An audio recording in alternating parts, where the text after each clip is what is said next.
This position has been reached over 12 million times in the Lichess database. And what's funny is because most of the people playing this position are missing out on a key idea. They don't understand this idea at all. And if you don't understand this idea, you're going to find yourself getting into bad positions and you're not even going to know why. It doesn't matter if you're playing as white or if you're playing as black. You have to understand this key idea. By the end of the video, I'm going to explain not only what the idea is, but why it's so important and what are the specific lines that you need to learn that you can get into a great position super early on. If you're an E4 player, this might be the most important opening video you ever watch. So please pay close attention and try to remember this. I spent a lot of time putting this information together for you guys, and I think it's going to be a game changer.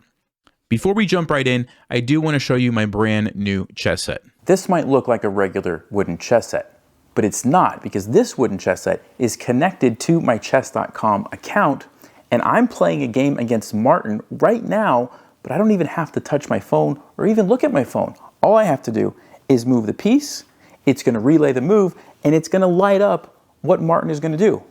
Not a good move. He's playing f6. This is the Chessnut Pro. It's an electronic chess set where every piece is recognized by the board. It's telling me, hey, you can't move that rook. I have to put that back. So when I make a move, it's going to recognize it, relay it to the phone, and here we go. Let's see what Martin is going to do. He's playing knight h6. Again, not the best move. This is amazing. This is the reason why I like this chess set so much, because if you want to practice to play in a tournament over the board, this is the way to do it. This is the best way to do it. It's super simple. You hook up your chess.com account or your Lichess account, and you're good to go. It's literally that simple. If you want to check it out, there's a link in the description. You can use code CHESSVIBES at checkout for a special discount. And now, back to the video. The first thing that I want to explain to you guys is how did we end up in this position 12 million times? Because that's a lot of games. So the first thing you need to understand is that you can actually arrive in this position two different ways. So after knight c6 to defend the pawn, bishop to c4, there's really two options that black has here, knight to f6 and bishop to c5. This is the two knights defense. Well, if we decide to castle and black plays bishop c5, guess what? We are in this position. But also, if instead of knight to f6, black initially plays bishop c5 and we castle, well, then they could play knight f6, and guess what? We're in the exact same position, but we got here a different way. And this is something that's important. Transpositions like this are something you want to try to make a mental note of, because a lot of times the information that you learn applies to multiple openings, as long as you understand that, like, hey, we might start here, but then we end up here, or we might start here and end up here. You can just end up in the exact same position. So just try to remember that as we go through some of these positions, and I'm going to bring that up again in a little bit as another reminder. But the key idea, okay, this is what you want to remember. The key idea that people don't understand is, when should you play e5? Why is it good? What's good about it? What's the deal with playing e5? That's the key idea. And some of you are thinking, Nelson, you know, pawns don't move into other pawns like that, right? You can't go e5. What are you talking about? Well, a lot of times you play d4 in these openings, right? When you play e4, usually after some pieces come out, you're going to play d4. And most of the time, black's going to capture with the pawn. They don't have to. We'll talk about these in just a second. But most of the time, they're going to take with the pawn. And then you get the option to play e5. And this is what you need to understand. When we play e5, it's a very annoying move for black, because the knight on f6 has to move. Actually, that's not true. The knight doesn't have to move. They could play d5 if they know what's going on. And this is part of the key idea. But whether or not they play d5, it's better for black if the bishop is actually back on f8 in most cases than when it's here on c5. And if I'm losing you here, let me just back up a few moves to try to explain what I'm trying to say here. So going back here, when we play bishop c4, if black plays knight f6, instead of castling, we could play immediately d4 and then throw the pawn forward e5, okay? And if black has studied the opening theory here, they're going to know that rather than move the knight, the best thing for them to do is actually counterattack our bishop. Yes, there's an en passant, but that doesn't really help us. It just actually develops pieces for black, so we don't want to do that. But if we take the knight, well, they're going to take our bishop. So it's actually a piece trade. And yes, we have this pawn we can keep capturing, but notice the bishop on f8 is already ready to recapture. And notice we haven't castled, like in the other line that I was showing you, which means black can play queen e7 check, which actually causes us a good deal of problems. If we go here, they're just going to trade, recapture, and look at the center. Black is the one who has a huge center, has 2 pieces developed. We only have 1. They can castle next move and bring the rook over. Everything about this position is good for black. It's just bad for us. Like we do not want to do this. So this is something, like I said, you have to understand this, because if you go for this line, you're going to just be in a bad position.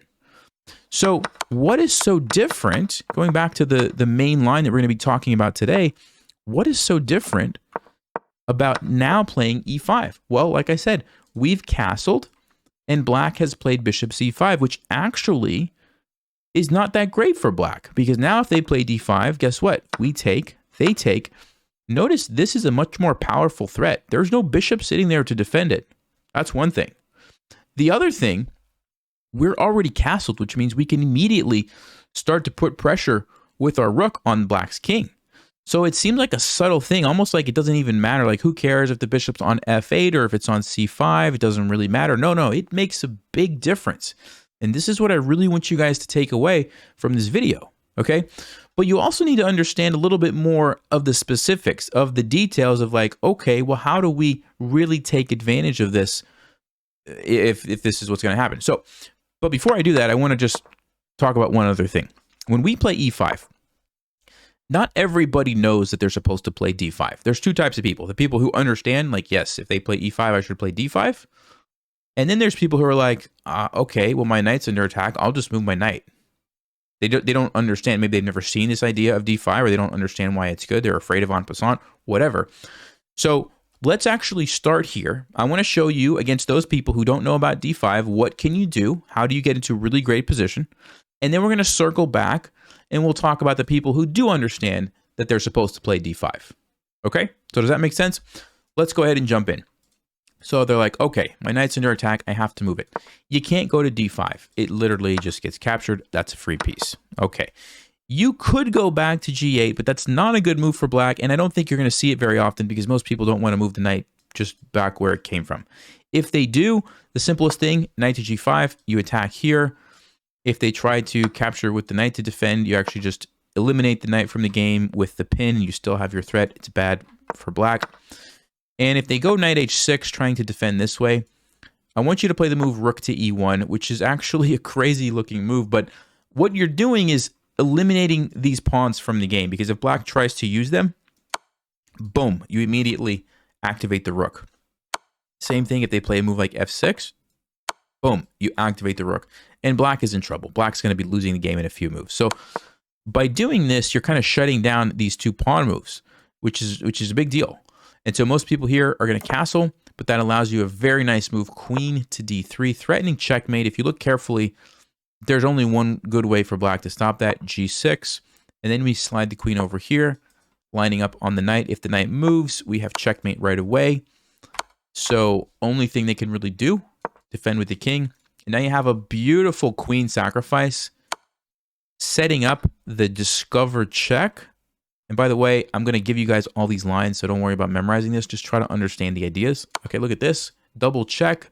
Snap off the queen. Actually, no, before you snap off the queen, you throw in this check. Your knight's defended, by the bishop. Then you snap this off with another check, and then you can just trade everything if you want, and you just come out up a rook. Look at this. We have an extra rook, just like that. Okay. You don't have to memorize all this. Just know that if they move the knight back to g8, it's a losing move, and they're going to lose the game probably. Okay, so going back here, you can't go here. You just lose the knight. You don't want to go back there. You get into big trouble. Knight to h5 is another one that's absolutely terrible, and the simplest thing is knight to g5. It's a double attack, attacking here and attacking here, and black is already losing, because if you save, let's say you castle to try to deal with this threat, well, then you lose the knight. If you save the knight, then you lose that. It's just bad news, okay? All right, so we've talked about this. We've talked about this. We've talked about this. There's only 2 more options. These are also not great, although knight e4, knight g4 are a little bit better. On knight to e4, what I recommend you do is play queen e2, and we're just attacking the knight because the knight doesn't have anywhere to move. You can't go here, you can't go here, you can't go here, you can't go here, here, or here because your bishop's in the way. So how do you save the knight? They have to do something like d5. Of course, we can en passant it, attacking it again, and then they can defend with like f5. But the simplest thing to do here is just pile up on that piece with your knight. And basically what you're saying is, look, I'm just going to take it eventually. And now my queen's involved, my rook's coming, and I'm attacking your king. Okay, it's not a great position for black. So knight to e4 doesn't really cause you too many problems either. Okay, so we talked about 1, 2, 3, 4. The last one for black, knight to g4. They're actually threatening to try to take here. You, of course, do have the rook ready to go if you want to use that. But I recommend you actually just play bishop f4. Just defend the pawn right away. And the reason we're doing that is so that we can meet castling with h3. And notice, it's already defended well enough. So black can't take that or they just lose the piece. Where else can the knight move? No, no, no, no, no. You have to go back to h6. And then look at this. We take it. And what have we done to black's king? It's totally open and exposed. The pawn structure is all messed up. And we have this really nice weak square on f6. We can jump our knight there in some cases, and black has to be very, very careful. Okay? So that's what I recommend that you do. So what did we just talk about? We talked about e5, attacking the knight, and if black doesn't know that they're supposed to play d5, and they try to move their knight, we looked at what happens. Blunders a piece, terrible, terrible, not very good, and not very good. Okay? So now, let's actually go back, to if they do know that they're supposed to play d5. So what do we do here? Well, like I already mentioned, we're going to take, and when they take, we actually have a better version because the bishop's on c5 and our king is already castled. Okay, and I recommend that we start with a check, immediately taking advantage of the fact that our rook is ready to go. Black's king is stuck in the center. Remember, you can't castle to get out of a check. And so what is black going to do? There's really two options that you're probably going to see. King to f8 and bishop to e6. So we'll come back to bishop e6. First, let's talk about king to f8. What I recommend that you play is the move bishop to g5. And we're setting up a little trick here, if they ignore us, that we're going to take here with check and then win their queen. Okay, so they can't ignore us. And so because of that, most people are going to take here. But look at this, the rook's cutting off here. Now we go check with the bishop, and it's almost checkmate. King has to go here, and black is in a bad situation. The rook is stuck in the corner, the king can't move, and they have to make sure that they don't just lose. As an example, I recommend you play knight to c3. Very clever move here, and if they fall for the bait, we trade queens, and look at this. Check and checkmate in 14 moves. Super nice, right? Wouldn't you love to win a game like this? So just an example of how dangerous the position is for black. And if they don't take your knight, do something else, we're going to jump the knight over to e4, start attacking different areas. And black's king, like I said, is in big, big trouble. Okay, big trouble. So that's if they play, after the rook check, if they play king to f8. The other main option is bishop to e6. And if they do this, I recommend you just start attacking it right away with the knight. And they might take here. A lot of people go for this line, but that's a big mistake. If you guys actually want to pause, this is a good moment to work on some tactics. White to play, nice little winning move here. I mean, it's not checkmate, but it leads to a nice advantage. What should you play here? You got a chance to look at that. It's trading off the knight for the bishop. And the reason you did that is because it opens up a fork. Look at this. So we just go queen h5 with the check. King has to move or block or something, and then we snag the bishop for free. Nice little piece there. So just an example of how they can fall apart if they do queen takes here. A better move for black is queen to d5, in which case you can still play knight to c3, taking advantage of the fact that the bishop is pinned. And so black would simply lose their queen if they took that. Only move for them is to go over to f5. And it's kind of a wild position. You can hop your knight in and, you know, it's about equal. It's not bad, but it's pretty pleasant, I think, for white. And black has to be very, very careful. Okay? So those are the two kind of main things that you can expect to see after you play e5, right? They might move the knight if they don't know about d5. Or if they do, they're going to play d5, and you can go into those other lines that I just showed you. Remember, start with the rook check, and then go from there. Okay? The other thing I want to point out that we didn't talk about, I want to circle back on, is when we play d4 initially here, they could take with one of these two pieces. If they take with the knight, that's just a bad move because they undefend e5, right? And you simply take that. You've got the pressure here. And if they try to castle, I believe we have a nice little move here. There's different ways you could approach it, but bishop e3 makes the most sense. Attacking the knight with the bishop behind, and if they try to move the knight to safety, you have this idea. You take here. The bishop is no longer defended, so they have to try to trade if they want, but then you can grab here with check, and when they take you take here, which hits the queen, and then at the end of everything, you take the bishop. Okay, it's a little bit complicated, but what it turns out is it's just good for you, okay? So that's just what I wanted to point out. If they do take with the knight, don't worry about it. Just grab the pawn and you're good to go.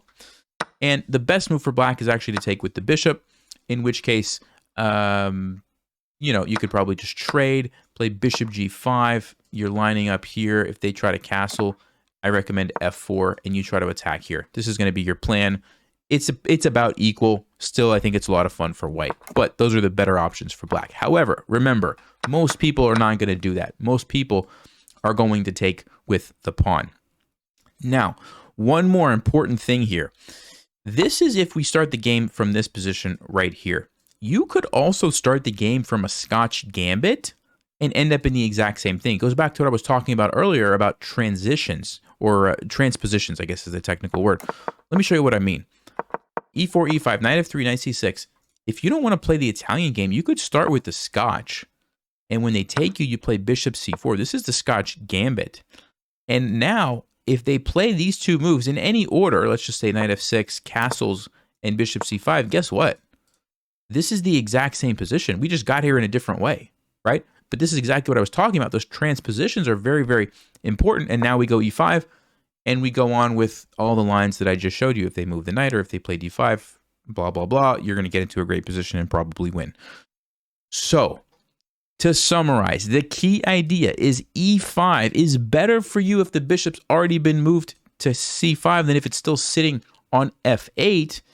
And if you remember everything that I just showed you, remember the lines are going to be in the description, you're going to get into a great position. I hope you guys learned something from this. Make sure you go and check out the Chessnut Pro. Super fantastic board. Links in the description. Thank you guys, and I'll see you next time. Stay sharp, play smart, and take care.